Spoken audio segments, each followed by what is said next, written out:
Okay, today our topic is gravitation, and we are going to start with the topic Kepler's law of planetary motion.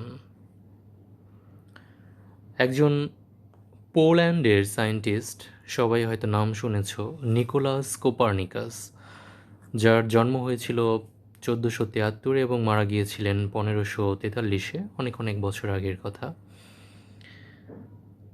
একটা কথা সত্য যে পৃথিবী সৃষ্টির সেই শুরু থেকেই মানুষ এই গ্রহ, নক্ষত্র, চন্দ্র, সূর্য কীভাবে মুভ করে, কোথায় আমরা আছি সেগুলো নিয়ে অনেক গবেষণা করে আসছে। তো নিকোলাস কোপার্নিকাস হচ্ছেন প্রথম ব্যক্তি যিনি খুব জোরালোভাবে দাবি করেছিলেন যে আমাদের যে ইউনিভার্স, সেই ইউনিভার্সের সেন্টারে আছে সান, সূর্য, এবং সূর্যকে কেন্দ্র করে কতগুলো সার্কুলার পথে গ্রহ, নক্ষত্রগুলো মুভ করছে।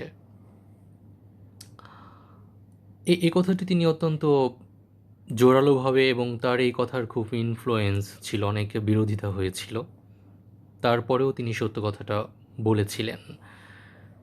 পরবর্তীতে আরও একজন সায়েন্টিস্ট এরকম গ্রহ, নক্ষত্রের গতিবিধি নিয়ে কাজ করেছিলেন।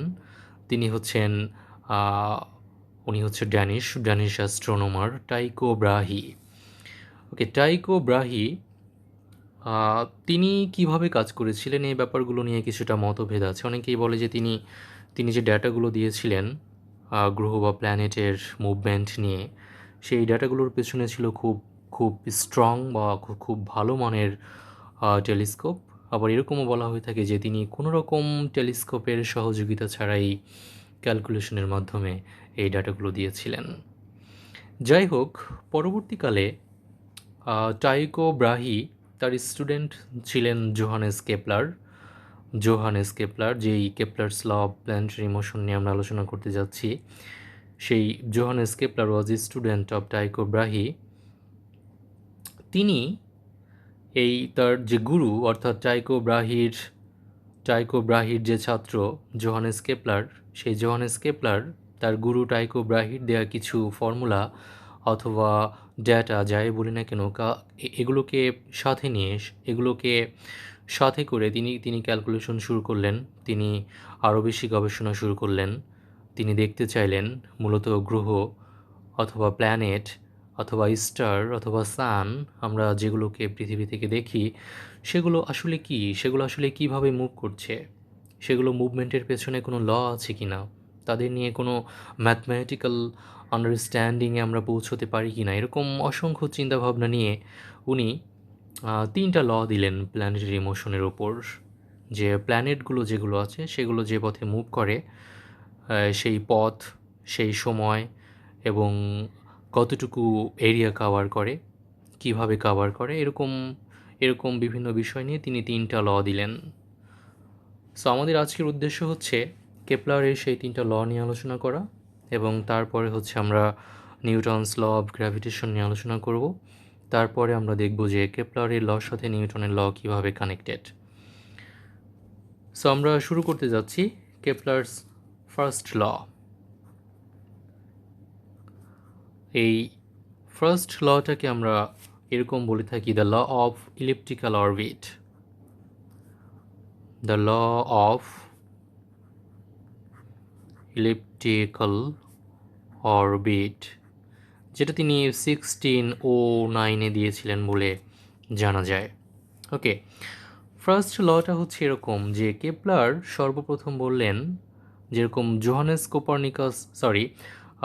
নিকোলাস কোপার্নিকাস বলেছিলেন যে সানকে কেন্দ্র করে সার্কুলার অরবিটে প্ল্যানেটগুলো মুভ করে। কিন্তু কেপলার বললেন যে না, অরবিটের যে শেপ সেগুলো সার্কুলার না, বাট ইলিপ্টিক্যাল, অর্থাৎ এইরকম ইলিপ্টিক্যাল শেপে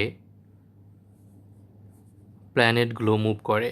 ধরা যাক এটা হচ্ছে একটা প্ল্যানেট যার ম্যাস হচ্ছে স্মল এম।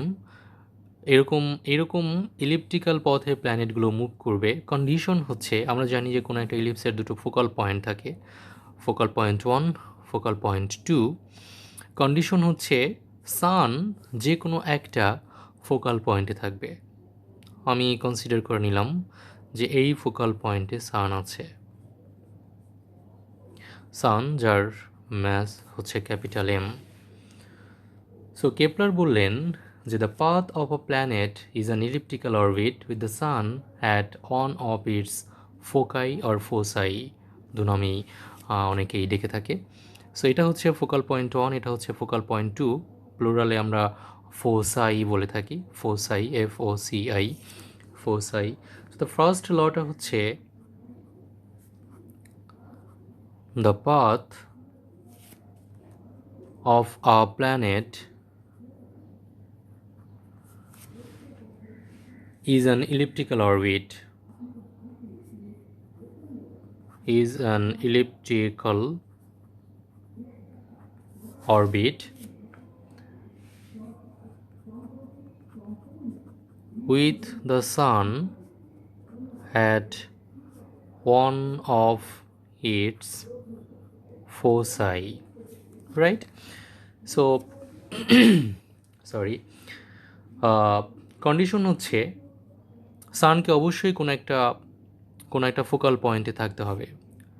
এখন ফোকাল পয়েন্টেরও কিছু কিছু কন্ডিশন আছে, যেরকম এইখান থেকে, যেরকম হচ্ছে এটা যদি কোনো একটা ইলিপস হয়ে থাকে, এটা হচ্ছে ফোকাল পয়েন্ট 1, ফোকাল পয়েন্ট 2, যে কোনো একটা পার্টিকুলার পয়েন্ট যদি ইলিপসের উপর আমরা নিয়ে থাকি, এইখান থেকে এটা ডিস্টেন্স যদি হয় R1, এখান থেকে যদি ডিস্টেন্স হয় R2, definitely R1 plus R2 এর একটা ভ্যালু আছে, রাইট?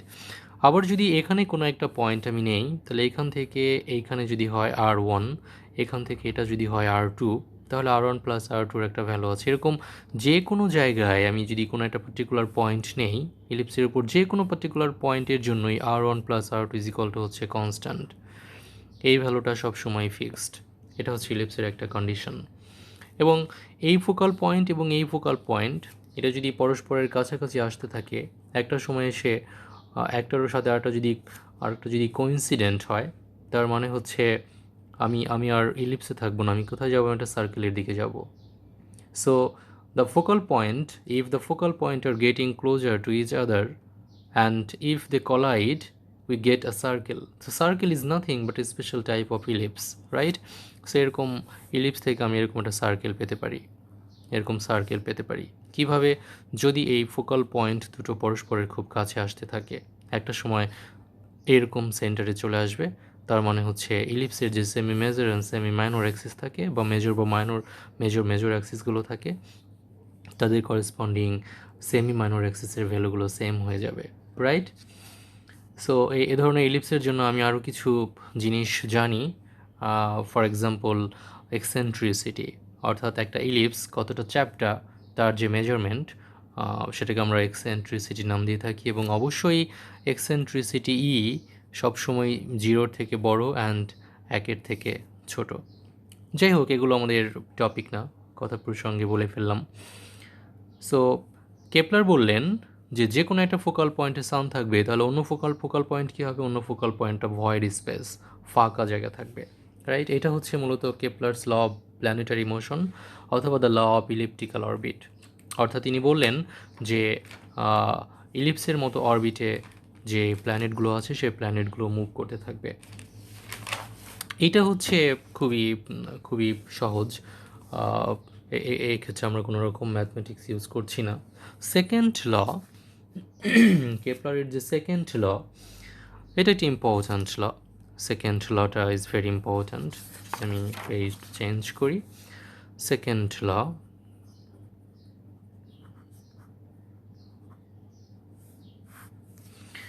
সেকেন্ড লটাকে আমরা দ্য ল অফ এরিয়া বলতে পারি। The law of area. কেন দ্য ল অফ এরিয়া বলছি, আমি আসছি সেই পয়েন্টে। এটার বেসিক যে পয়েন্টগুলো যদি আমরা আলোচনা করি, সেটা হচ্ছে একটা ইলিপসের কথা যদি ভাবি, এটা হচ্ছে আমাদের সান, ক্যাপিটাল এম, এটা হচ্ছে আমাদের সান। এখন প্ল্যানেট যদি এখানে থাকে, তখন তার যে ভেলোসিটি অ্যান্ড প্ল্যানেট যদি এখানে থাকে তখন তার যে ভেলোসিটি কখনোই কিন্তু এক হবে না। এইটা হচ্ছে, এই পয়েন্টটা হচ্ছে সানের সব থেকে কাছের পয়েন্ট, এটা হচ্ছে সান থেকে সবচেয়ে সবচেয়ে দূরের point. The closest distance from the sun, এটা হচ্ছে এই point. The farthest or the largest distance from the sun, এটা হচ্ছে এই পয়েন্ট। সো এই পয়েন্টকে আমরা বলবো হচ্ছে পেরিহেলিয়ন, পেরিহেলিয়ন। অ্যান্ড এই পয়েন্টের একটা নাম হচ্ছে, সেটা হচ্ছে অ্যাফেলিয়ন, অ্যাফেলিয়ন। তো পেরিহেলিয়ন এই পয়েন্ট হচ্ছে সূর্যের সব থেকে কাছে, এবং অ্যাফেলিয়ন এটা হচ্ছে সূর্য থেকে সবথেকে দূরের পয়েন্ট। এবং মজার ব্যাপার হচ্ছে the orbital speed of A planet, orbital speed বলতে আমি বোঝাচ্ছি প্ল্যানেট অরবিটে মুভ করার সময় যে স্পিডে যায়। The orbital speed of A planet will depend on the distance from the সান, অর্থাৎ সান থেকে ডিস্টেন্সের উপর ডিপেন্ড করেই এই এই এই এই যে প্ল্যানেটটা মুভ করছে সে প্ল্যানেটের যে ভেলোসিটি বা স্পিড সেটা নির্ধারিত হয়। যেরকম আমি বলতে চাই যে এটা হচ্ছে সব থেকে স্লোলি মুভ করে যখন সে অ্যাফেলিয়নে থাকে, এবং সব থেকে ফার্স্ট মুভ করে যখন সে পেরিহেলিয়নে থাকে। যেমন একটা প্ল্যানেট এখান দিয়ে মুভ করছে, এখানে এখানে আসলেই তার স্পিড বেড়ে যায়, এবং এখানে গেলেই তার স্পিড কমে যায়, স্পিড কমে যায়। তার মানে হচ্ছে সে যদি এইভাবে মুভ করতে থাকে, সে যদি এইভাবে মুভ করতে থাকে, এখানে হচ্ছে স্লোজ ডাউন, এখানে স্পিড স্লোজ ডাউন, অ্যান্ড এখানে স্পিড হচ্ছে বেড়ে যায়। তার মানে এখানে স্পিড স্পিড বেড়ে গিয়ে ফাস্টার হয়ে যায়, ফাস্টার মুভমেন্ট হচ্ছে এইখানে হয়। এখন কেন এরকম হয়, কি হয়, এর সাথে রিলেশন কি, এগুলো আমরা আস্তে আস্তে আলোচনা করতেছি। সো সেকেন্ড লটা আসলে কি বলে? সেকেন্ড ল আমাকে বলছে যে যদি যে কোনো অবস্থানেই যদি কোনো রকম প্ল্যানেট থাকে, সেই প্ল্যানেট থেকে সান পর্যন্ত যদি ইমাজিনারি কোনো লাইন আমি ড্র করতে পারি, তাহলে সেই line sweeps out equal area in every equal time. অর্থাৎ অর্থাৎ এখান থেকে এই লাইনটা যদি এই পথে এই প্ল্যানেটের মুভমেন্ট থাকে, তাহলে একটা, ফর এক্সাম্পল আমি ধরলাম 1 ঘন্টা পরে প্ল্যানেটটা এখানে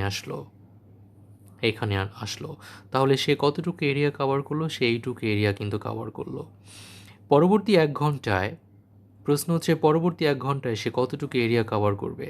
উত্তর হচ্ছে পরবর্তী 1 ঘন্টায় এক্স্যাক্টলি সে এতটুকু এরিয়াই কভার করবে, এতটুকু এরিয়া কভার করবে। ডেফিনেটলি সে তার যে সে ইলিপ্টিক্যাল পথে যতটুকু ডিস্টেন্স অতিক্রম করলো, it may be different, but the area must be the same, right? সেজন্য যদি বেশি ডিস্টেন্স কভার করতে হয় সে করবে, সেজন্য যদি কম ডিস্টেন্স কভার করতে হয় সে করবে, নো প্রবলেম। তাহলে এখান থেকে পরবর্তী 1 ঘন্টায় যদি ফর এক্সাম্পল যদি এখানে আসে, তার মনে হচ্ছে এই যে সাদা যে হোয়াইট স্পেস অ্যান্ড এখানে যে ব্ল্যাক স্পেস, এই দুটোর এরিয়া কিন্তু সেম। এটার এরিয়া যদি হয় A2, এটার এরিয়া যদি হয় A1, তার মানে হচ্ছে A1 ইজ ইকুয়াল টু হচ্ছে A2। এবং এটা সব সময়ের জন্য সত্য। পরবর্তীতে পরবর্তী 1 ঘন্টায় যদি সে এই ডিস্টেন্স কভার করে, এটা যদি হয় A3 এরিয়া, তার মানে A1 A2 A3 সবসময় সেম হবে। তার মানে হচ্ছে সেকেন্ড লটা আসলে কি? সেকেন্ড লটা হচ্ছে an imaginary line joining a planet and the sun, joining a planet and the sun sweeps out an equal area of space in equal time in every equal time, right? অথবা আমি আরও একভাবে বলতে পারি, the radius vector drawn from the sun to a planet sweeps out equal area in equal time. যেভাবেই বলি না কেন, স্টেটমেন্ট ইজ সেম, রাইট? এখন আমি যদি আরও একটু ব্যাপারটাকে ক্লিয়ার করি, ধরা গেল এটা হচ্ছে আমার সেই এটা হচ্ছে আমার সেই ইলিপ্টিক্যাল অরবিট, এবং এখানে আমার সান ভদ্রলোক আছেন যার ম্যাস হচ্ছে ক্যাপিটাল এম। এইখানে ফর এক্সাম্পল জানুয়ারি মাসের 1 তারিখে আমাদের প্ল্যানেট এখানে আছে, জানুয়ারি মাসের 1 তারিখে আমাদের প্ল্যানেট পৃথিবী এখানে আছে, এবং পৃথিবীর মাস এবারে যে আমরা 30 ডেজ হিসেব করি সেই হিসেবে এক বছরে আমাদের কয়টা মাস হচ্ছে, 12টা মাস হচ্ছে, রাইট? এখন জানুয়ারি থেকে এক মাস পরে ফেব্রুয়ারি মাসে যদি এইখানে আসে অবজেক্টটা, অবজেক্ট বলতে আমি প্ল্যানেট আর্থ বোঝাচ্ছি, তাহলে সে কতটুকু এরিয়া কভার করলো? এতটুকু। ফেব্রুয়ারি থেকে মার্চ মাস পর্যন্ত যদি হয় তাহলে সে এইখানে আসবে যখন এই স্পেস এবং এই স্পেসের ভ্যালু সেম। মার্চ থেকে এপ্রিল পর্যন্ত হয়তো এখানে আসবে, মে পর্যন্ত এখানে আসবে, জুন পর্যন্ত হয়তো এখানে আসবে।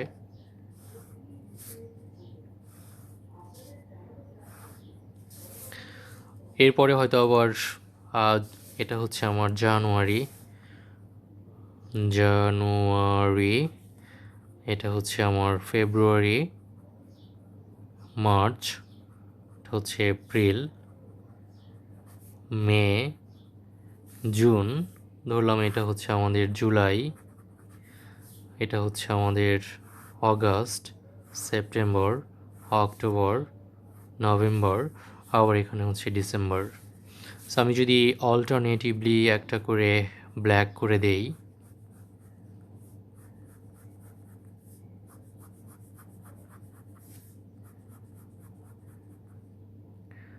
একটা কিছু ভুল হয়ে গেছে, রাইট? এটা হচ্ছে white black, white black, white black, white black, white black, white, এটা ব্ল্যাক হওয়ার কথা। এনিওয়ে, যেহেতু হচ্ছে মান্থ হচ্ছে আমরা January, February, March, April, May, June, July, August, September, October, November, একটা কম দিয়ে ফেলেছি আমি, রাইট? সরি ফর দ্যাট, ডিসেম্বরটা মিস হয়ে গেছে। সো ডিসেম্বর, তার মানে এটা হচ্ছে আমাদের ব্ল্যাক স্পেস। সো ডেফিনেটলি এই হোয়াইট এবং ব্ল্যাক যে স্পেসগুলো আছে প্রত্যেকটার এরিয়া সেম। কেন সেম? কারণ প্রত্যেকটা মাস থেকে পরবর্তী মাসের যে যে যে টাইম লেংথ সেটা হচ্ছে 1 মান্থ অর 30 ডেজ। তার মানে হচ্ছে আমি যদি সান থেকে কোনো একটা ইমাজিনারি লাইন ড্র করি টু আ প্ল্যানেট, তাহলে সেই imaginary line will sweep out an equal area of speech in every equal time. এটাই হচ্ছে আমাদের কেপলারের সেকেন্ড ল। এখন কেপলারের সেকেন্ড সেকেন্ড ল থেকে আমি আরও কতগুলো জিনিস নিয়ে আলোচনা করব। যেমন হচ্ছে যেমন আমরা বলতে পারি যে এটা হচ্ছে একটা ফোকাল পয়েন্ট, এটা হচ্ছে আমাদের আরও একটা ফোকাল পয়েন্ট। মূলত কেপলার যদিও বলেছে যে ইলিপ্টিক্যাল অরবিটে এগুলো মুভ করে, বাট এগুলো নিয়ারলি সার্কুলার, এগুলো কিন্তু এতটা ইলিপ্টিক্যাল না। যতটা ইলিপ্টিক্যাল আমি এখানে বোঝাচ্ছি, এতটা ইলিপ্টিক্যাল পথে কিন্তু প্ল্যানেটগুলো মুভ করে না। সেগুলো definitely are orbiting in elliptical path, but তারা এতটা চ্যাপ্টা না, কিন্তু দে আর নিয়ারলি সার্কুলার, তারা সার্কুলারের কাছাকাছি। তার মানে হচ্ছে তাদের যে eccentricity is very close two zero, right? So এটা হচ্ছে আমাদের সেকেন্ড ল। এখন আমি আলোচনা করব হচ্ছে থার্ড ল নিয়ে। থার্ড ল আমরা ডেফিনেটলি ম্যাথমেটিক্যাল কিছু ফর্মুলা আলোচনা করব, সেগুলো আমি 3টা ল নিয়ে আলোচনা করার পরে আসছি সেই পয়েন্টে। এটা হচ্ছে আমাদের third law, the law of time. এটা হচ্ছে আমাদের দ্য ল অফ টাইম। এইটা আমাদেরকে বলছে এটা হচ্ছে আমাদেরকে বলে যে কোনো একটা এলিপ্টিক্যাল পথে সানকে একটা ফোকাসে রেখে, এটার ম্যাস হচ্ছে এম, যদি কোনো প্ল্যানেট ইলিপ্টিক্যাল পথে মুভ করে, তাহলে ডেফিনেটলি এই প্ল্যানেট যখন মুভ করছে তখন একটা ফুল বা কমপ্লিট সাইকেল কাভার করে সে যখন আগের স্টেজে আবার আসবে, তখন তার টাইম পিরিয়ড হচ্ছে টি, 1 টাইম পিরিয়ডকে যদি আমি টি দিয়ে ডিনোট করি এবং এখান থেকে এটার ডিস্টেন্সকে যদি আমি আর দিয়ে ডিনোট করি, তাহলে কেপলার বললেন যে কোনো একটা প্ল্যানেট সে যে পথে মুভ করছে তার মুভমেন্টের করেসপন্ডিং যে টাইম পিরিয়ড, সেই টাইম পিরিয়ডের স্কোয়ার যদি আমি নেই, সেই square is proportional to R cube. এখন আর কিউবটা আসলে কি? আর কি শুধুমাত্র এতটুকু? এখান থেকে যদি এ পর্যন্ত যদি নেই তাহলে তো আর চেঞ্জ হয়ে যাবে, এখান থেকে যদি এ পর্যন্ত নেই আর চেঞ্জ হয়ে যাবে, এখানে আর অনেক বেড়ে যাবে। তার মানে আর হচ্ছে এভারেজ ডিস্টেন্স, আর হচ্ছে আমাদের average distance of the planet from the sun, right? আর হচ্ছে আমাদের average distance of the planet from the sun। আবার আর কিন্তু এটাও সত্য, এটা যদি একটা ফোকাল পয়েন্ট হয়, এটা যদি আরও একটা ফোকাল পয়েন্ট হয়, এভাবে যদি আমরা চিন্তা করি, তাহলে এটা কিন্তু হচ্ছে আমার সেমি মেজর এক্সিস, কারণ এখান থেকে এ পর্যন্ত হচ্ছে এ, এখান থেকে এ পর্যন্ত হচ্ছে এ, এটা যদি বি ধরি তাহলে এটা হচ্ছে আমাদের বি, তাহলে টুয়াইস এ হচ্ছে semi major axis, twice b হচ্ছে semi major axis along y direction, right? So এই আর কিন্তু ডেফিনেটলি এর সমান, এর সমান। সো এই আর অ্যান্ড এ অ্যাপ্রক্সিমেটলি ইকুয়াল। তার মানে আমি যদি বলি যে the square of the time period of any planet is proportional to the cube of the semi major axis of its orbit, তাহলে কিন্তু ভুল হবে না। অর্থাৎ যদি আমি এভাবে বলি যে T square is proportional to a cube, এটাও সত্য হবে কিন্তু, নো প্রবলেম। তার মানে হচ্ছে থার্ড ল কী করে? Third law will give you a relation between the time taken by a planet to the distance of the planet from sun, right? So the square of the time period of revolution is proportional to the cube of the average distance of the planet from the sun. So t square is proportional to r cube. এটা হচ্ছে আমাদের third ল। এখন প্রশ্ন হচ্ছে যে কেপলারের যে second law, সেই second লটা আমরা কিভাবে প্রুভ করতে পারি? সেকেন্ড লয়ের কোনো প্রমাণ আদৌ আছে কি না? সেকেন্ড লটাকে আমরা প্রুভ করতে পারি, ডেফিনেটলি আমরা প্রুভ করতে পারি। যেরকম second law, proof of Kepler second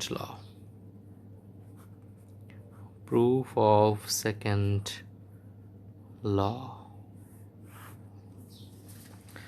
second লটা প্রুভ করার জন্য ডেফিনেটলি আমাকে সেই ইলিপ্টিক্যাল পথ, সেই পথের হেল্প নিতে হবে, রাইট? এটা হচ্ছে আমাদের সান উইথ ম্যাস ক্যাপিটাল এম, এবং আমি ধরে নেই যে কোনো একটা পার্টিকুলার টাইমে আমাদের প্ল্যানেটটা ঠিক এই পথে আছে, এখানে আছে, যার ম্যাস হচ্ছে স্মল এম।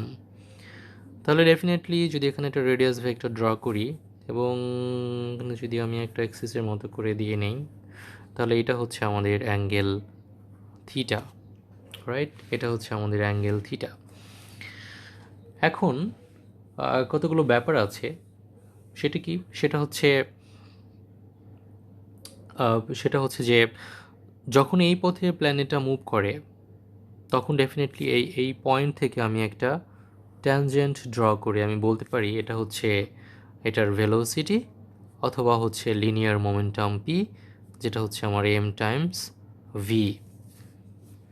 এখন লিনিয়ার মোমেন্টাম প্রতিনিয়তই চেঞ্জ হতে পারে, কারণ ভি ইজ চেঞ্জিং। ভি যদি চেঞ্জ হয় তার মানে লিনিয়ার মোমেন্টাম অবশ্যই চেঞ্জ হচ্ছে, রাইট? এখন কথা হচ্ছে সে যদি এই পথে মুভ করে তাহলে অবশ্যই সে কিন্তু সেন্টারের দিকে একটা ফোর্স ফিল করবে। যেমন সিম্পলিসিটির জন্য আমি যদি এই ইলিপ্টিক্যাল পথ না নিয়ে সার্কুলার পথ ধরে নিতাম, তাহলে ডেফিনেটলি এই অবজেক্টটা অথবা ম্যাস যাকে আমরা প্ল্যানেট বলছি, সে অবশ্যই সূর্যের দিকে, এই সানের দিকে একটা ফোর্স ফিল করতো সে যখন মুভ করতে এভাবে, যেটাকে আমরা সেন্ট্রিপেটাল ফোর্স বলছি, রাইট? সো এইদিকে অবশ্যই একটা ফোর্স কাজ করবে, এবং এটা যদি আর হয়, তাহলে ডেফিনেটলি আমি এখান থেকে একটা টর্ক এর কনসেপ্ট পেতে পারি। টর্ক, যেটাকে আমরা টাউ দিয়ে প্রকাশ করি, টাউ ইজ ইকুয়াল টু হচ্ছে আর ক্রস এফ। দেখো আর এবং এফ এটা অপোজিট ডিরেকশনে আছে, so angle is 180 degree. So আমি যদি টাউ টাউ শুধু ম্যাগনিটিউড নিয়ে ভাবি, তার মানে হচ্ছে r F sine 180 degree, sine 180 degree মানে 0, সুতরাং টাউ ইকুয়াল টু হচ্ছে 0। কোনো টর্ক নেই, টর্ক যদি 0 হয় তার মানে হচ্ছে অ্যাঙ্গুলার মোমেন্টাম, টর্কের সাথে হচ্ছে অ্যাঙ্গুলার মোমেন্টামের সম্পর্ক ডিএল, এল যদি অ্যাঙ্গুলার মোমেন্টাম হয়, DL DT is equal to হচ্ছে 0। যদি DL DT is equal to 0 হয় তার মানে এল হচ্ছে আমাদের কনস্ট্যান্ট, এল হচ্ছে আমাদের অ্যাঙ্গুলার মোমেন্টাম। তার মানে কোনো একটা ইলিপ্টিক্যাল পথ অথবা সার্কুলার পথ যেভাবেই সে মুভ করুক না কেন, তার যে করেসপন্ডিং অ্যাঙ্গুলার মোমেন্টাম, সে অ্যাঙ্গুলার মোমেন্টাম হচ্ছে একটা কনস্ট্যান্ট কোয়ান্টিটি। এখন what is angular momentum? Angular momentum নিয়ে তুমি খুব ভালো করে জানো, তারপর আমি বলে দিচ্ছি সংক্ষেপে। Angular momentum is A measure of rotational motion, অর্থাৎ রোটেশনাল মোশনে যখন কোনো অবজেক্ট থাকে তখন তখন আসলে এই অ্যাঙ্গুলার মোমেন্টামের কনসেপ্টটা আসে, বাকি সময় কিন্তু আসে না। এটার সাথে কিন্তু আমি linear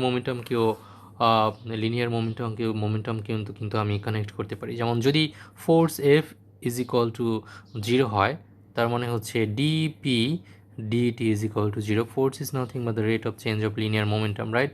so P is equal to হচ্ছে কনস্ট্যান্ট। তার মানে আমি আমি আমি যখন লিনিয়ার মোশন নিয়ে ভাবছি তখন আমি ফোর্স বলছি, বাট যখন আমি সার্কুলার মোশন নিয়ে ভাবছি অথবা এরকম কোনো রোটেশনাল মোশন নিয়ে ভাবছি তখন আমি টাও বলছি, টর্ক বলছি, তাই না? টর্কের সাথে হচ্ছে angular momentum related, and linear ফোর্সের সাথে হচ্ছে আমার লিনিয়ার মোমেন্টাম যেটা পি, সেটা রিলেটেড। এখন আসি আমি মেইন কনসেপ্টে। আমার মেইন উদ্দেশ্যই হচ্ছে আচ্ছা, আরেকটু এখানে আমি বলে নেই।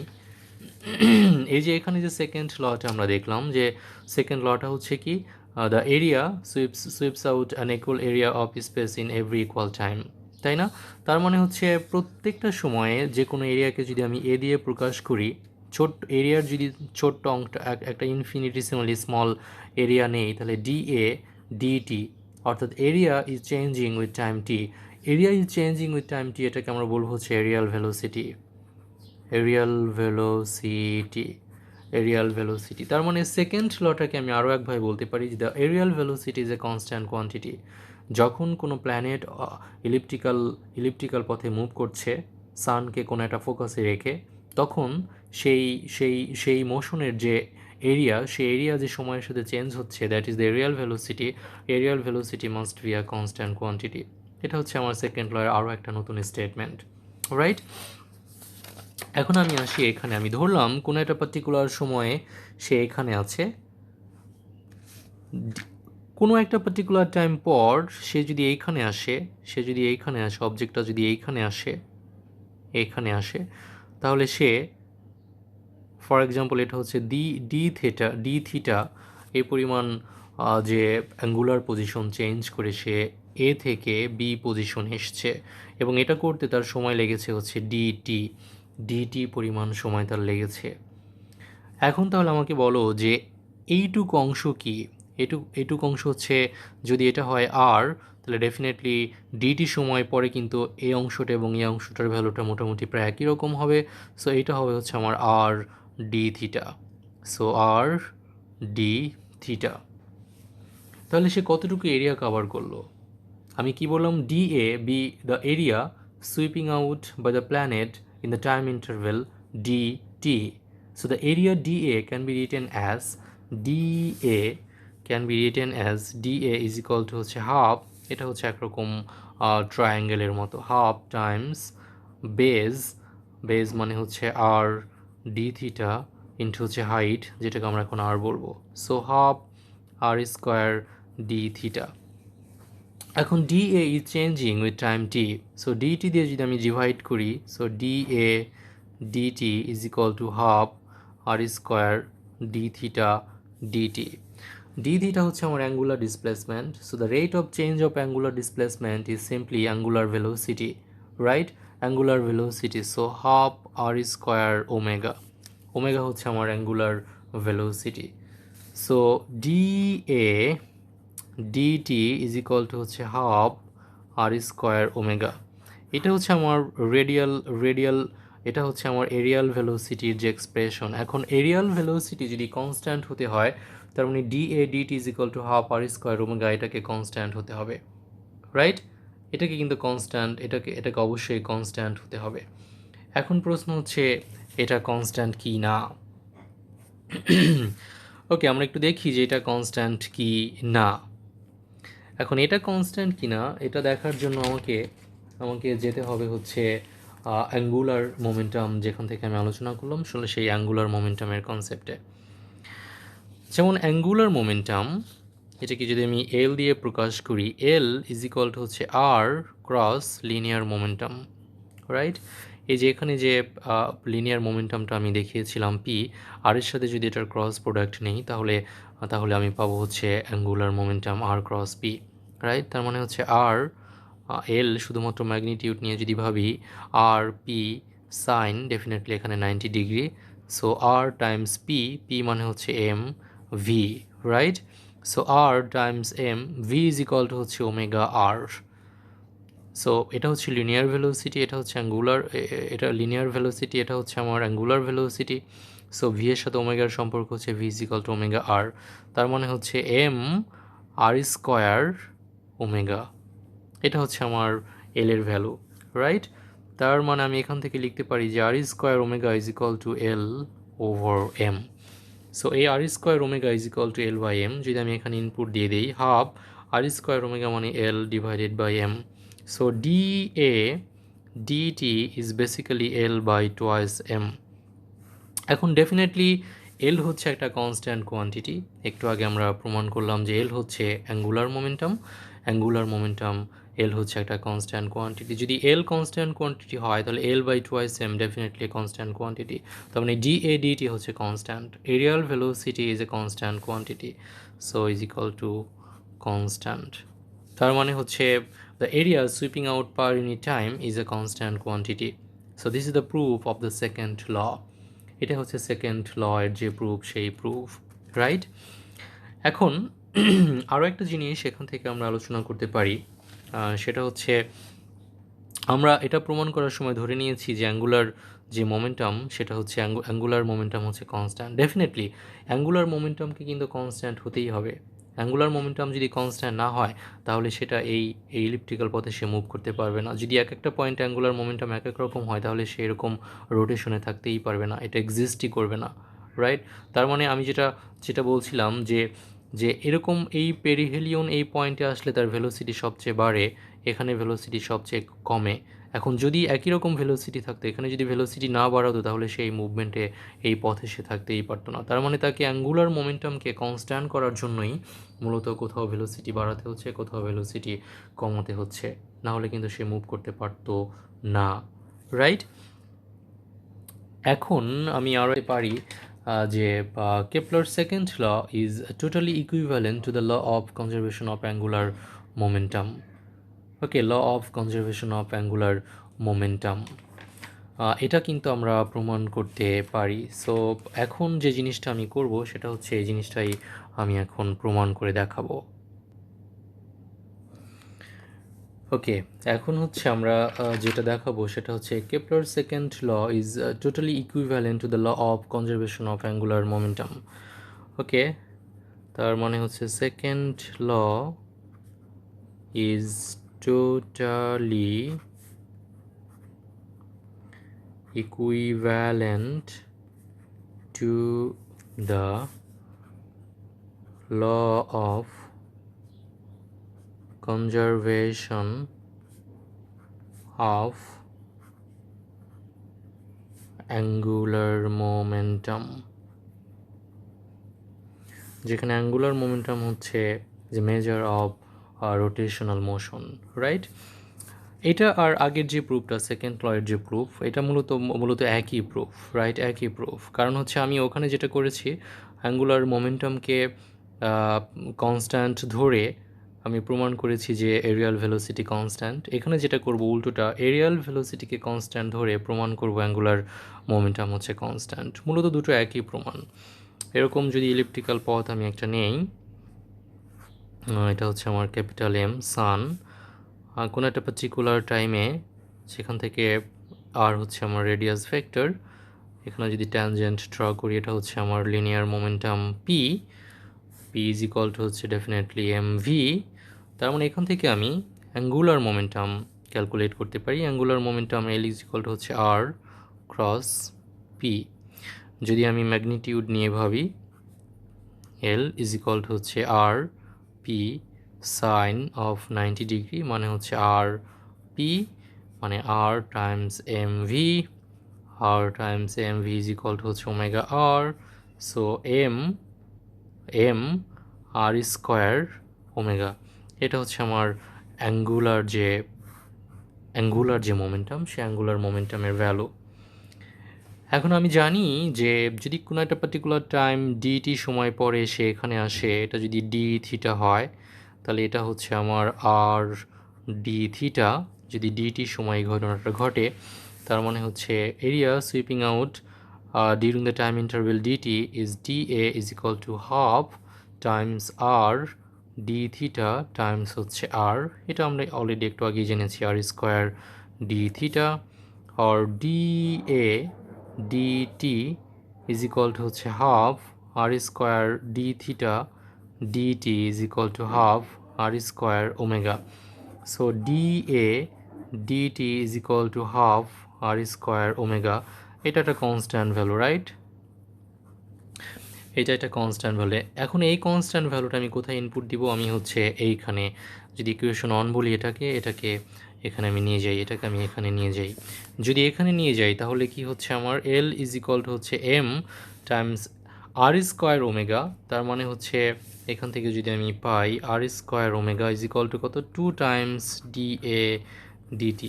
এই 2 টাইমস ডি এ ডিটিকে আমি এখানে আর স্কোয়ারের জায়গায় বসাবো। L is equal to m into 2 times dA dt। তার মানে হচ্ছে dA dt তার সাথে হচ্ছে 2 Times, right? So definitely dA dt যদি কনস্ট্যান্ট হয়, তাহলে তার সাথে 2 এবং m এটাও কনস্ট্যান্ট। সো L হচ্ছে একটা constant value. So therefore L is nothing but constant. So angular momentum definitely a constant quantity. এখন এই অ্যাঙ্গুলার মোমেন্টাম, এটাকে কনস্ট্যান্ট ধরে আমরা প্রমাণ করেছিলাম হচ্ছে রিয়াল ভেলোসিটি কনস্ট্যান্ট। রিয়াল ভেলোসিটিকে কনস্ট্যান্ট ধরে আমরা প্রমাণ করলাম angular momentum is a conserved quantity, right? So the Kepler second law is totally equivalent to the law of conservation of angular momentum. ওকে,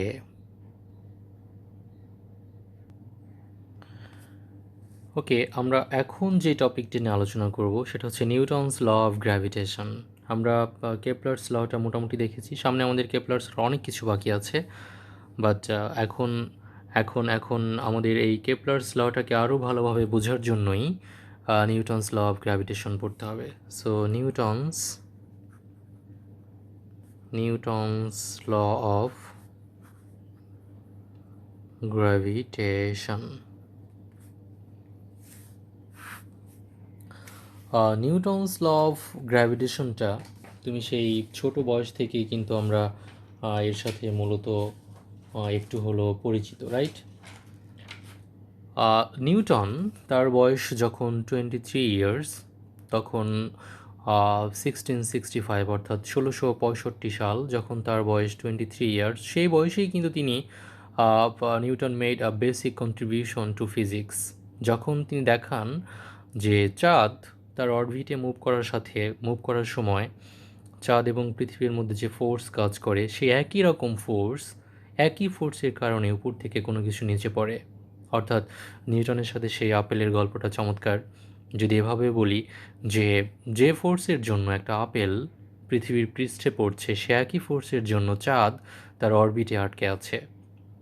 এই কনসেপ্টটা কিন্তু দিয়েছিলেন সর্বপ্রথম নিউটন। সো নিউটন কনক্লুড করলেন কিভাবে? নিউটন কনক্লুড করলেন যে নিউটন বললেন যে not only does earth attract an Apple and the moon, but every body in the universe attracts every other body. This tendency of bodies to move toward each other is called gravitation. অর্থাৎ Newton সর্বপ্রথম বললেন যে এই ইউনিভার্সে যত রকম object আছে তারা সবাই একটা আরেকটাকে অ্যাট্রাক্ট করে। অর্থাৎ কোনো একটা অবজেক্ট সবসময় অন্য কোনো একটা অবজেক্ট দিয়ে অ্যাট্রাক্টেড হলে সবসময় টেন্ডেন্সি কী থাকে, প্রত্যেকটা বডির টেন্ডেন্সিটা থাকে to move toward each other. এই ফোর্সকে আমরা বলবো হচ্ছে গ্র্যাভিটেশনাল ফোর্স, রাইট?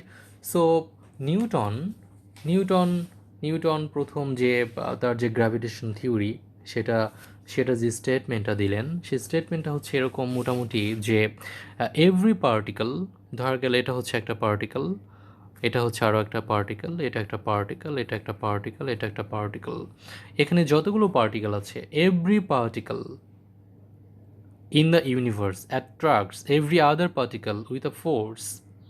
এই পার্টিকেলটা এবং এই পার্টিকেলটার মধ্যে যে ফোর্স থাকবে, সেই ফোর্স এর ম্যাগনিটিউড কত হবে সেটাও নিউটন বলে দিলেন।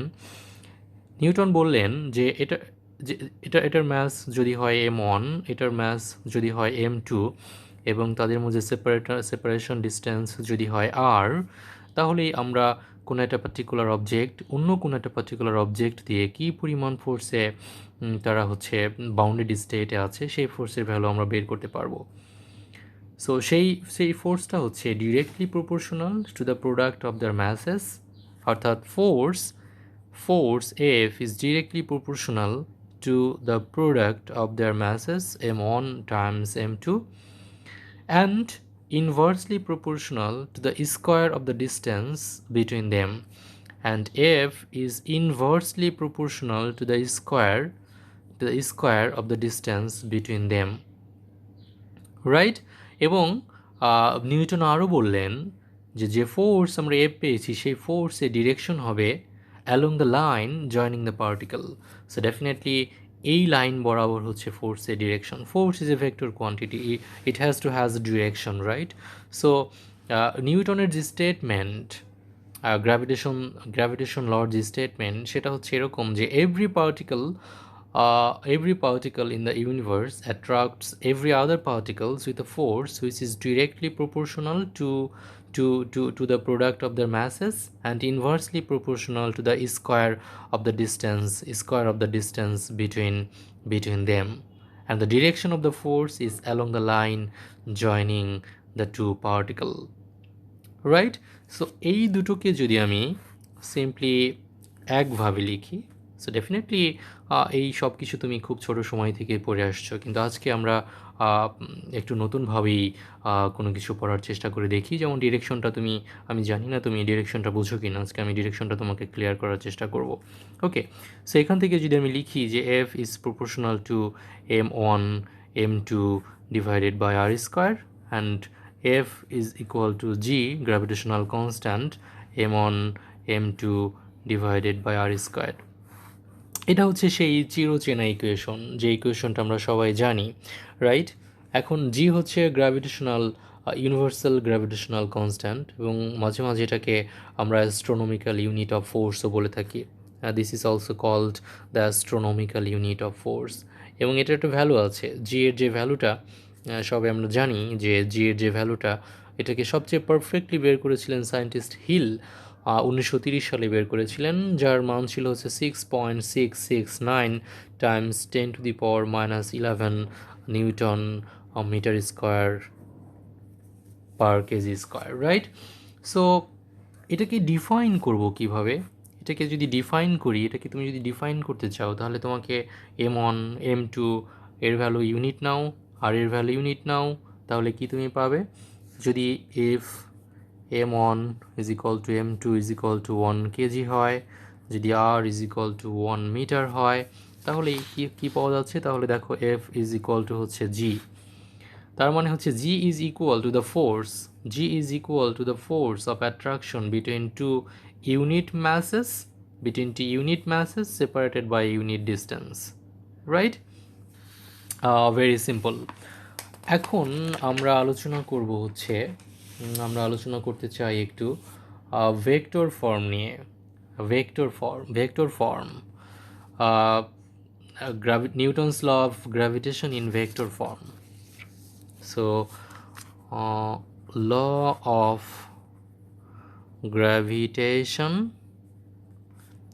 in a vector form. So সেই শুরুর দিকে আমরা যাই। এটা হচ্ছে একটা অবজেক্ট যার ম্যাস হচ্ছে আমাদের m1, অ্যান্ড এটা হচ্ছে আমাদের আরও একটা অবজেক্ট, ছোট বড় হতে পারে, নো প্রবলেম। এটার ম্যাস হচ্ছে আমাদের m2, রাইট? এবং তাদের মধ্যে যে সেপারেশন, এই সেপারেশনকে আমরা নাম দিলাম হচ্ছে r। সুতরাং f is equal to g m1 m2 divided by r square. এটা হচ্ছে আমার f এর যে ম্যাগনিটিউড। বাট f এর যে ম্যাগনিটিউড, তার মানে হচ্ছে এই m1 অ্যান্ড m2 যে বল দ্বারা সবাইকে আকর্ষণ করে, তার মানে হচ্ছে m1 m2 কর্তৃক যে বল দ্বারা আকৃষ্ট হবে, m2 কিন্তু m1 দ্বারা সেই একই বল দ্বারা কিন্তু আকৃষ্ট হবে, রাইট? তার মানে হচ্ছে এখানে দুইটা ফোর্স কাজ করবে। একটা ফোর্সের জন্য m2 m1 এর দিকে আসতে চাবে, টেন্ডেন্সি কাজ করবে, আর একটা ফোর্সের জন্য m1 m2 এর দিকে যেতে থাকবে। তাহলে ডেফিনেটলি একটা ফোর্স আছে যেটা m2 এর ওপর কাজ করে, এবং এই ফোর্সটার জন্য দায়ীকে m1, তার মানে এই দিকে একটা ফোর্স কাজ করবে। আবার এর ইকুয়াল একটা ফোর্স, অর্থাৎ আরও একটা ফোর্স কাজ করবে m1 এর উপর, যেই ফোর্সের জন্য দায়ী হচ্ছে m2, অর্থাৎ এখান থেকে আরও একটা ফোর্স আমরা দিতে পারবো যেটা হচ্ছে আমাদের f। এখন ডেফিনেটলি এই দুটো force equal in magnitude but opposite in direction, so we can put a negative sign here. So force and this is also a force. এখন প্রশ্ন হচ্ছে এই ফোর্সটা আসলে কি? এই ফোর্স হচ্ছে force on mass m2 exerted by mass m1। তার মানে হচ্ছে force on mass m2 exerted by mass m1, so f21। এই টুটা হচ্ছে কি? টুটা হচ্ছে যার উপর force, so the force on mass m2 exerted by the mass m1। এটা তাহলে কি হবে? Force on mass m1 exerted by m2, so f12। so definitely f12 and f21 are equal in magnitude but opposite in sign, right? আমি আবার বলছি, তাহলে f12 কি? f12 হচ্ছে আমাদের force on mass m1, force on mass m1 exerted by m2। f21 কি? f21 হচ্ছে force on mass m2 exerted by mass m1, right? এখন প্রশ্ন হচ্ছে এই f12 অ্যান্ড f21 এই দুটোর জন্য আমি এই ইকুয়েশনটাকে লিখতে চাই হচ্ছে এই ইকুয়েশনটাকে। অনেক সময় কিন্তু এখানে নেগেটিভ সাইনও দিয়ে থাকি আমরা। নেগেটিভ সাইন দিয়ে আমরা বুঝাই হচ্ছে যে গ্র্যাভিটেশনাল ফোর্স, সেই ফোর্স হচ্ছে অ্যাট্রাকটিভ ফোর্স, রাইট? পজিটিভ মানে হচ্ছে রিপালসিভ। ব্যাপারটা যখন আমরা চার্জ পার্টিকেল নিয়ে ভাবি তখন আরও বেশি ক্লিয়ার হয়, বাট এখানে আমরা সিম্পলি ম্যাগনিটিউড নিয়ে ভাবছি। So F is equal to G M one M T divided by R square, no problem. এখন প্রশ্ন হচ্ছে যে এই ফোর্সটাকে আমি যেহেতু ডেফিনেটলি এই f12 f21 এবং f কিন্তু সেম, রাইট? বাট ডিরেকশনটা কত হবে? ডিরেকশন f12 ইকুয়াল টু, যদি আমি এরকম ইকুয়েশন লিখতে চাই তাহলে ডেফিনেটলি ডিরেকশনকে আমি কনসিডার করতে হবে, কারণ এটা ডিরেকশন হচ্ছে এইদিকে। আমি যদি এই ইকুয়েশনটাকে f এর পরিবর্তে f21 লিখতে চাই, ম্যাগনিটিউড মাস্ট বি দিস, এটার ম্যাগনিটিউড কখনোই চেঞ্জ হবে না, বাট ডিরেকশনের জন্য অবশ্যই আমাকে ভেক্টর ফর্ম ইউজ করতে হবে। সেটা কীভাবে? এখন এখানেই কয়েকটা ব্যাপার আমরা খেয়াল করব। যেমন ফর এক্সাম্পল এটা ছিল হচ্ছে আমার m1 আর এটা ছিল হচ্ছে আমার m2, রাইট? এই ডিস্টেন্সটা হচ্ছে আমাদের r, এটা হচ্ছে আমার r ডিস্টেন্স, এটা হচ্ছে আমার m2। এখন যখন আমি ডিস্টেন্সটা মেজার করব এইখান থেকে আমি যখন ডিস্টেন্স মেজার করে এদিকে যাব, অর্থাৎ আমি এখানে কি করছি? এখানে কি করছি? Distance towards m2 from m1, right? Distance towards M2 from M1। So এটা হচ্ছে ডিস্টেন্স আর, কোন দিকে যাচ্ছি, টু, ম্যাচ টু এর দিকে যাচ্ছি, কোন দিক থেকে যাচ্ছি, ওয়ানের দিক থেকে যাচ্ছি। সো R21, সো R21টা আসলে কি distance, distance vector towards M2 from M1। তাহলে আর যদি আমি এদিক থেকে এখানে আসি, ডেফিনেটলি এখান থেকে যদি এখানে আসি, তার মানে হচ্ছে distance towards M1 from M2। So the distance towards যেদিকে সেটা হচ্ছে আগে R1, থেকে 2 থেকে, এটা হচ্ছে আমার R12। আমি আবার বলছি R21, এটা কি, এটা হচ্ছে আমার distance toward M1, sorry M2, distance toward M2 from M1। R12 কি, R12 হচ্ছে distance toward M1 from M2, right. এভাবে কিন্তু আমরা ডিস্টেন্সকে আইডেন্টিফাই করে থাকি। এখন ব্যাপারটা খুব সহজ হয়ে যাবে। এখন আমি কি লিখতে পারবো, এখন আমি লিখতে পারবো যে F12 ভেক্টর, F12 কাজ করছে কোন দিকে, F12 কাজ করছে এইদিকে হচ্ছে আমার ডিস্টেন্সটা কি, R21। F12 কাজ করছে হচ্ছে ডান দিকে, অর্থাৎ এখান থেকে এইদিকে F12, যেমন এইদিকে হচ্ছে আমাদের, এটা হচ্ছে আমাদের F12, এটা হচ্ছে আমাদের F21।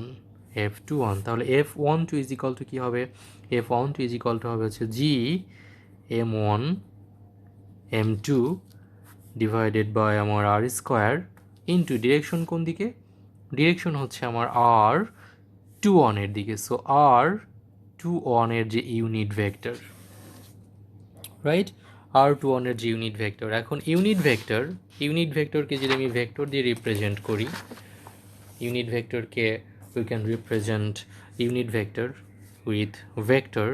So M1 M2 R square, unit vector মানে হচ্ছে ভেক্টর ডিভাইডেড বাই ভেক্টরের ম্যাগনিটিউড। So R21। এখন R21 অ্যান্ড আর কিন্তু যদি আমি ম্যাগনিটিউডের হিসেবে চিন্তা করি তাহলে সেম, রাইট। তার মানে হচ্ছে M1 M2 ডিভাইডেড বাই আর এবং R21 সেম ম্যাগনিটিউডে, সুতরাং R³ টাইমস হচ্ছে R21। এটাও কিন্তু ভেক্টর ফর্মে আমরা এভাবে কিন্তু লিখতে পারি, নো প্রবলেম, রাইট। তাহলে শুধুমাত্র যদি আমি এভাবে লিখি এটাও সত্য হবে, যদি আমি F12কে এভাবে লিখি এটাও কিন্তু সত্য হবে। তার মানে হচ্ছে F21 কত হবে, ডেফিনেটলি F21 তুমি দেখো যে F21 কাজ করছে কোন দিকে, F21 কাজ করছে হচ্ছে এদিকে ডিস্টেন্সটা কি, এদিকে ডিস্টেন্স হচ্ছে R12। তাহলে F21 ইজ ইকাল টু হচ্ছে M1 M2 divided by R square times হচ্ছে আমার R12 এর ইউনিট ভেক্টর। কেন ইউনিট ভেক্টর দেওয়ার অর্থ হচ্ছে এখানে আমি ভেক্টর ফর্মে লিখেছি, বাট ম্যাগনিটিউডের কোনো চেঞ্জ হয়নি, কারণ ইউনিট ভেক্টরের ম্যাগনিটিউড হচ্ছে 1। এটাও কিন্তু একটা ভেক্টর ফর্মে Newton's law of gravitation, right, Newton's law of gravitation. এখন এটার পরিবর্তে আমি কিন্তু লিখতে পারি হচ্ছে M1 M2 divided by R square, সাথে হচ্ছে R12 ভেক্টর ডিভাইডেড বাই হচ্ছে R12 ভেক্টরের ম্যাগনিটিউড। এখন definitely R and R12 is equal to R21, এগুলো ম্যাগনিটিউডের জন্য সেম, রাইট। তার মানে হচ্ছে M1 M2 ডিভাইডেড বাই হচ্ছে R³ তার সাথে হচ্ছে R12 ভেক্টর। এটা কিন্তু আমার F21 এইটার যে ভেক্টর ফর্ম, এটা আমি এভাবে লিখতে পারি কিন্তু, নো প্রবলেম। এখন আমি আরও একভাবে লিখতে পারি, কিন্তু এটাকে আমরা লিখতে পারি, সেটা কি, সেটা হচ্ছে এনাদার ফর্ম। আমি কোঅর্ডিনেট সিস্টেম দিয়েও কিন্তু এটাকে লিখতে পারি। যেমন ধরি আমি এটা হচ্ছে আমার ম্যাস M1, এটা হচ্ছে আমার ম্যাস M2। সুতরাং আমি একটা কোঅর্ডিনেট সিস্টেম যদি নেই, তাহলে এখান থেকে এই পর্যন্ত হচ্ছে এটার জন্য যে রেডিয়াস r1, এখান থেকে এ পর্যন্ত হচ্ছে এটার position vector r2, and definitely যদি আমি এখান থেকে এদিকে যাই, এখান থেকে যদি এদিকে যাই, তাহলে এটা কি হবে, এখান থেকে এদিকে যদি যাই তাহলে হচ্ছে আর, দেখো এটা এটা এটা কি হবে, এটা আমি r1 থেকে r2 এর দিকে যাচ্ছি, তার মানে আমি যাচ্ছি হচ্ছে 2 এর দিকে, থেকে অন থেকে সো r21, তার মানে হচ্ছে vector r1 plus vector r21 is equal to হচ্ছে vector r1 plus r21 is equal to হচ্ছে r2, তার মানে হচ্ছে r21 এটা is equal to r2 minus r1, right. এখন কিন্তু আমি এটার জন্য লিখতে পারি, এটার জন্য r21 এর জন্য, r21 এর জন্য কত হবে, r21 এর জন্য অর্থাৎ এই একটু আগে আমি এখানে যেটা বললাম যে r21 r21 r21 এটার জন্য হচ্ছে আমি যাচ্ছি কোন দিকে, আমি যাচ্ছি r12 দিকে, আর আমি যখন r21 এর দিকে যাচ্ছি তখন হচ্ছে ফোর্স F12, রাইট। তার মানে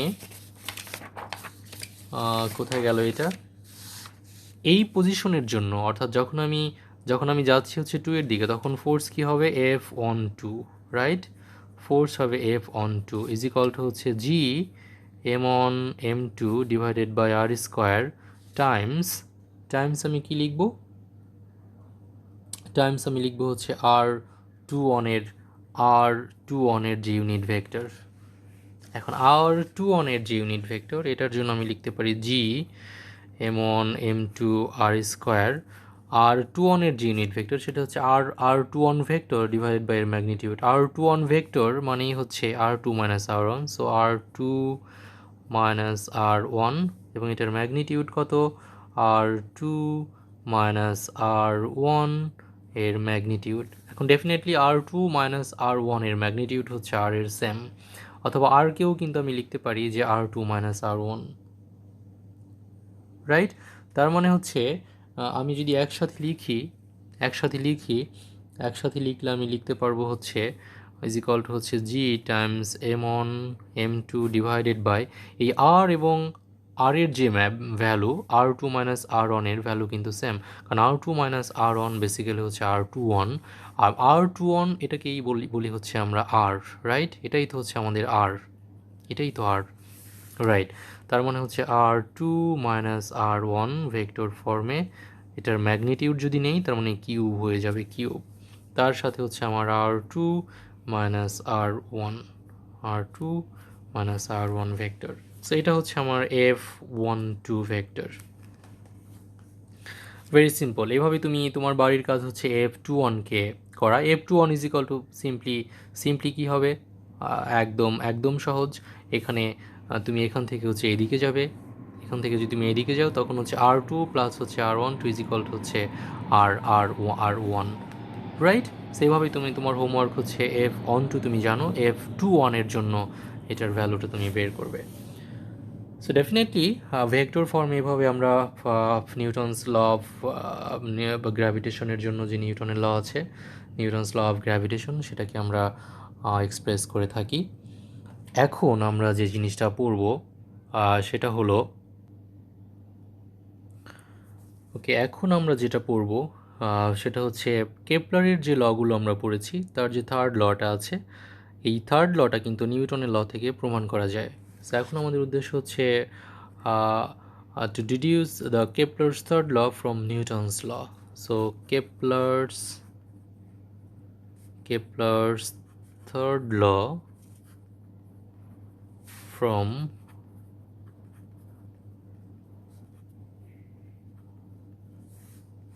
Newton's law.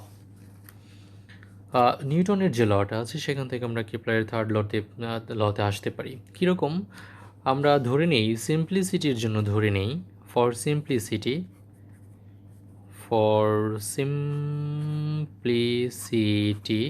আমরা ধরে নেই যে সার্কুলার অরবিট, অর্থাৎ প্ল্যানেট সূর্যকে কেন্দ্র করে সার্কুলার পথে ঘুরছে।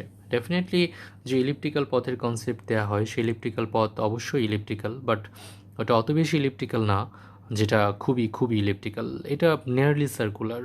সো আমরা ধরে নেই যে সানকে সেন্টারে রেখে, এটা যদি আমাদের সান হয়, এটা এমন না যে সানকে সেন্টারে না ধরলে এটা প্রমাণ করা যাবে না, যাবে, সিম্পলিসিটির জন্য আমি করছি, রাইট? সো এটা হচ্ছে ক্যাপিটাল এম এবং স্মল স্মল এম হচ্ছে এটা, যেখান থেকে ডিস্টেন্স হচ্ছে আমাদের ক্যাপিটাল আর, ক্যাপিটাল আর, এটা হচ্ছে আমাদের স্মল এম। এখন ডেফিনেটলি আমরা কি করছি, নিউটন ল থেকে কেপলার থার্ড লতে যাচ্ছি। নিউটনস ল কি বলে? নিউটনস ল বলে হচ্ছে capital M and small m, এ দুটো এম এর মধ্যে একটা ফোর্স অফ অ্যাট্রাকশন থাকবে ডেফিনেটলি। এটা যখন এদিকে মুভ করছে তখন একটা সেন্ট্রিপেটাল ফোর্সও থাকবে, যার মান অবশ্যই যে নিউটনস ল অফ গ্র্যাভিটেশনের যে ফোর্সের মান তার সমান। অর্থাৎ এটা যদি ফোর্স হয়, এফ হয়, তাহলে F is equal to G times capital M small M divided by R square, right? যদি এটাকে ইকুয়েশন নাম্বার 1 দেই, আবার এটাও তো সত্য যে এদিকে যে ফোর্সটা কাজ করছে সেন্ট্রিপেটাল ফোর্স, সেই centripetal force F c definitely F এর সমান, F C is equal to হচ্ছে আমাদের m V square by R, m V square by r, এটা হচ্ছে আমার ইকুয়েশন 2। অ্যান্ড আমরা জানি যে here F is equal to হচ্ছে আমাদের F c, right?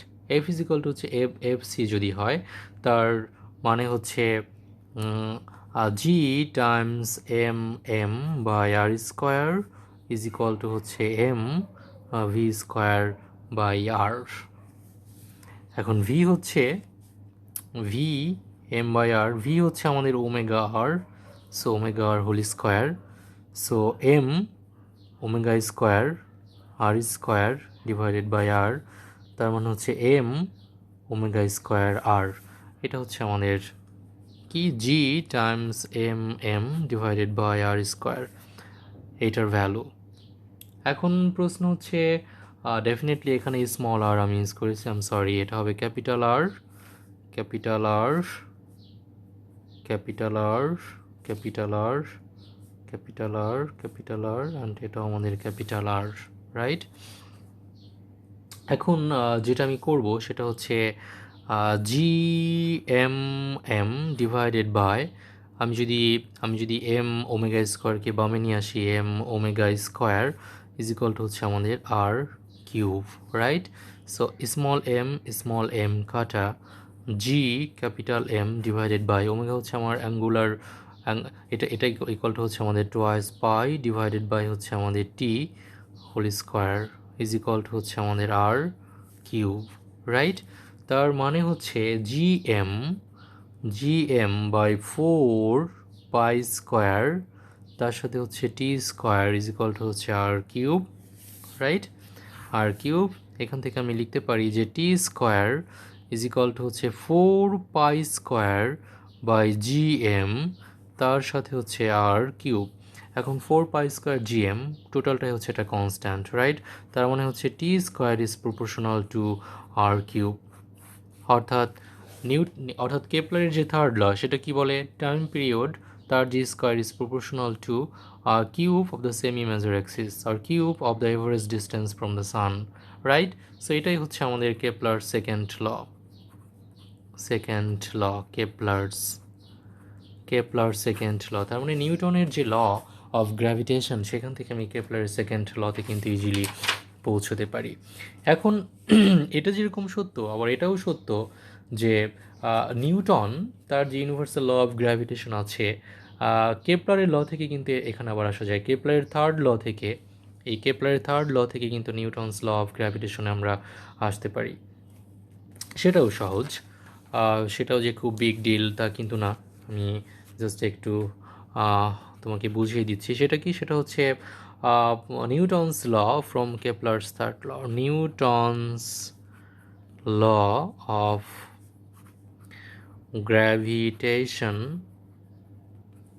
gravitation from Kepler's third law, কেপলারের থার্ড ল থেকে আমি এখানে আসতে পারবো। আগের মতোই সিম্পলিসিটির জন্য যদি আমি ধরে নিই সার্কুলার অরবিট, এটা হচ্ছে আমাদের ক্যাপিটাল এম সান, এটা হচ্ছে আমাদের স্মল এম প্ল্যানেট, রাইট, এটা হচ্ছে আমাদের planet. So definitely centripetal force যেটা আছে এফসি, সেই centripetal force FC is equal to, আমরা জানি যে M V square by R, so M V square by capital R, যদি এখান থেকে এটা ডিস্টেন্স হয় ক্যাপিটাল আর, রাইট। এখন এটাও তো সত্য যে এটা হচ্ছে ইকুয়েশন নাম্বার 1, অ্যান্ড আমরা এটাও জানি যে এখান থেকে যাত্রা করে এই পথে এসে এখানে যদি আসে তাহলে তার যে সময় এটা হচ্ছে 1 টাইম পিরিয়ড, রাইট, এবং এখান থেকে এই পর্যন্ত এসে সে কতটুকু ডিস্টেন্স কভার করলো, টুয়াইস পাই আর, অর্থাৎ এটার যে সার্কামফারেন্স টুয়াইস পাই আর পরিমাণ ডিস্টেন্স সে কভার করেছে। এখন আমরা এটাও জানি যে time period T is equal to twice pi capital R circumference divided by কি, যে ভেলোসিটিতে সে মুভ করেছে ভি, অর্থাৎ এটা হচ্ছে S is equal to VT, S is equal to হচ্ছে আমার ভিটি, টি এর করেসপন্ডিং ডিস্টেন্স, রাইট, টি এর করেসপন্ডিং ডিস্টেন্স হচ্ছে টুয়াইস পাই আর, সো এখান থেকে আমি ভি ইজ ইকুয়াল টু লিখতে পারি twice pi R divided by হচ্ছে আমার টি। যদি বসিয়ে দেই তাহলে এফ সেন্ট্রিপেটাল কত হয়, এফ সেন্ট্রিপেটাল হবে হচ্ছে আমার এম বাই আর টাইমস হচ্ছে ভি স্কোয়ার, ভি হচ্ছে twice pi R divided by T whole square, right. তার মানে হচ্ছে M by R, M by R times 4 pi square R square over T square.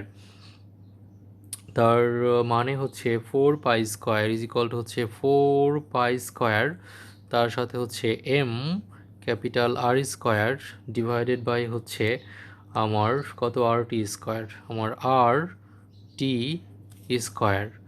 যদি আর টি square হয় আমি এখানে আর আর কেটে দিতে পারি একটা, তার মানে 4 পাই স্কোয়ার সাথে হচ্ছে এম আর ডিভাইডেড বাই কত, T square, m r divided by T square. এখন কেপলার্স থার্ড ল থেকে আমার উদ্দেশ্য হচ্ছে কেপলারের থার্ড ল থেকে নিউটনের যে ল অফ গ্র্যাভিটেশন সেখানে যাওয়া।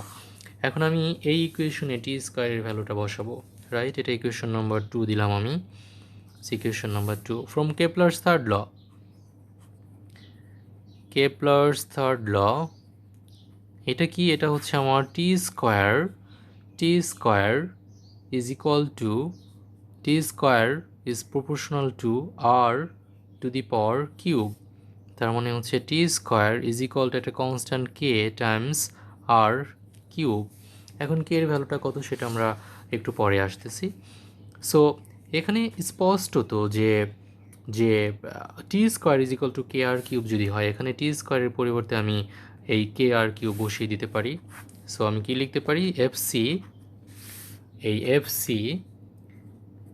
ইজ ইকুয়াল টু হচ্ছে this value, so FC is equal to হচ্ছে 4 পাই স্কোয়ার, তার সাথে হচ্ছে এম আর, নিচে হচ্ছে টি স্কোয়ারের জায়গায় আমি লিখবো হচ্ছে কে আর কিউব, রাইট।